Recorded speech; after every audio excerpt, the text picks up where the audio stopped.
Imagine this. You go to the doctor for just the routine checkup, and out of nowhere, you find out your health insurance is gone, canceled. It sounds crazy, right? But last year, hundreds of thousands of people lost their Medicaid coverage simply because they missed a piece of mail. For a few years there, renewals were essentially on autopilot, but that's over now, and so many folks are getting caught off guard. So let's dive right into this explainer and make absolutely sure you aren't one of them. So what exactly happens if you miss your deadline? Well, the bottom line is you could lose your healthcare entirely. You might be forced to scramble for new coverage somewhere else, and you can't just rely on backdated coverage to wipe out massive medical bills anymore if you miss that window. But hey, don't worry, we're going to make sure that does not happen to you. Here's our game plan for today. We'll cover understanding NC Medicaid eligibility, your step-by-step e-pass guide, essential tips and documents you'll need, help and additional resources, and finally, next steps. We're going to demystify the exact roadmap you need to follow to lock in your coverage step by step.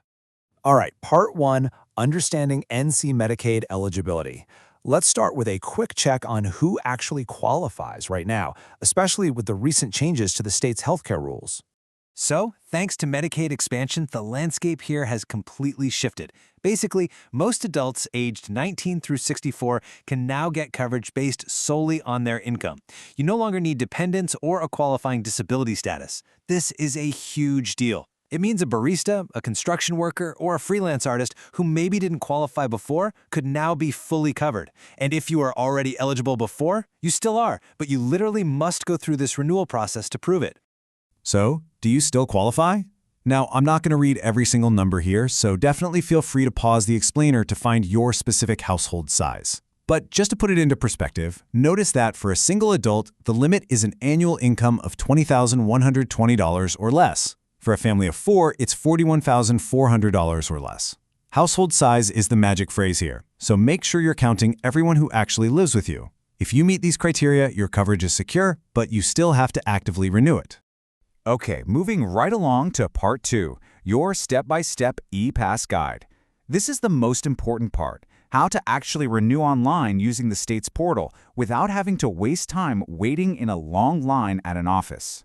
First things first, you need to get familiar with e-pass. Think of e-pass as your personal digital command center for managing your healthcare coverage, all from the comfort of your couch. It's a secure, self-service website where you can update your address, check out your case details, and submit all your renewal paperwork anytime, day or night. But before you can even get into e-pass, you have to create an NCID. That stands for North Carolina Identity. It's basically your secure, single sign-on profile that proves you are who you say you are across all state platforms. The golden rule here? You absolutely have to have a valid active email address to set this up.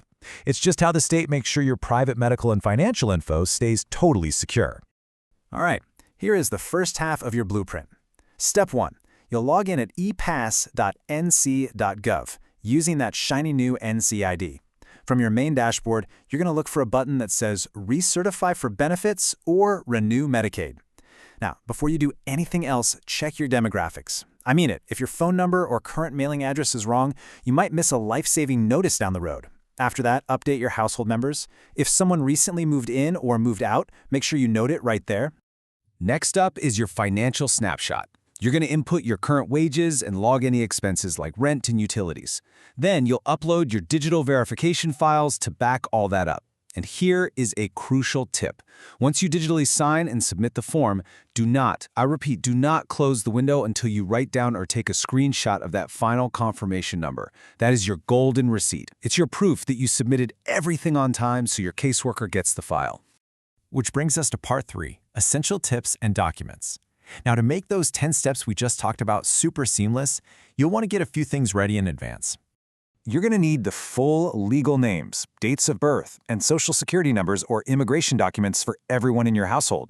For the financial side, round up your recent pay stubs or W-2s, bank statements, and your rent or utility bills. And honestly, here's a pro tip that will save you a massive headache later. Before you even crack open your laptop, gather all these physical documents, lay them out on a well-lit table, and just snap clear photos with your smartphone. That way, they're ready to upload instantly as images. Another vital tip, protect yourself from scams. You really have to look closely at your mail these days. Genuine correspondence from the state asking you to take action will always bear the gold Great Seal of North Carolina, exactly like the one we're looking at right now. If you get a random text, an email, or a sketchy letter asking for your personal info, and you feel even slightly unsure if it's real, do not hand over your details. Just contact your local DSS directly to verify it. Better safe than sorry, right? Moving right along to part 4, help and additional resources. Look, if you hit a roadblock during this process, don't panic. There are dedicated teams out there ready to assist you. Actually, you might want to take a screenshot of this right now, because whether you're locked out of your account or have a super specific question, calling the right number here is going to save you hours of frustration. For tech issues, like if you forget your password, just call NCDIT at 1-800-722-3946. Got specific eligibility case questions? Contact your local DSS office. Having trouble with your health plan itself? Call the Ombudsman at 1-877-201-3750. And hey, if you just need someone to help guide you through it all, you can always look up a local volunteer Medicaid ambassador. Now check out the contrast here. It's literally night and day. On one hand, you have complete peace of mind. If you renew on time and keep your Medicaid, nothing changes. Your benefits stay exactly the same. But on the other hand, total frustration. If you ignore those letters and lose your Medicaid, you get dropped from the system. Then you'd have to start entirely from scratch on the federal health insurance marketplace at healthcare.gov. And that could mean totally new plans, different doctors, and actual out-of-pocket costs. Just avoid the hassle and renew. All right, let's wrap this up with part 5, next steps and disclaimer. Here is exactly what you need to do today, alongside a few quick professional guidelines. I highly encourage you to log in right now. Seriously, check your status and do not let that deadline pass you by. Set a reminder on your calendar or your phone right this second if you can't do it right now. Head over to epass.nc.gov. Make sure your address is completely up to date and secure your coverage today. Also, please remember that this explainer is strictly an educational guide. For highly specific personal situations, you should always reach out directly to your local DSS. The rules can be pretty nuanced depending on your family's exact circumstances, so if you run into any complex issues beyond what we've covered here today, don't hesitate to lean on the professionals at the Department of Social Services. That's what they're there for. Finally, I want you to think about a neighbor, a friend, or a family member who might be a little confused by all this, and send this explainer their way. Expanding coverage is a wonderful thing, but it really only works if we navigate the system together. Ask yourself, who in your circle might be just one single missed letter away from losing their health care? Thanks so much for learning with me today. Now go get that renewal done.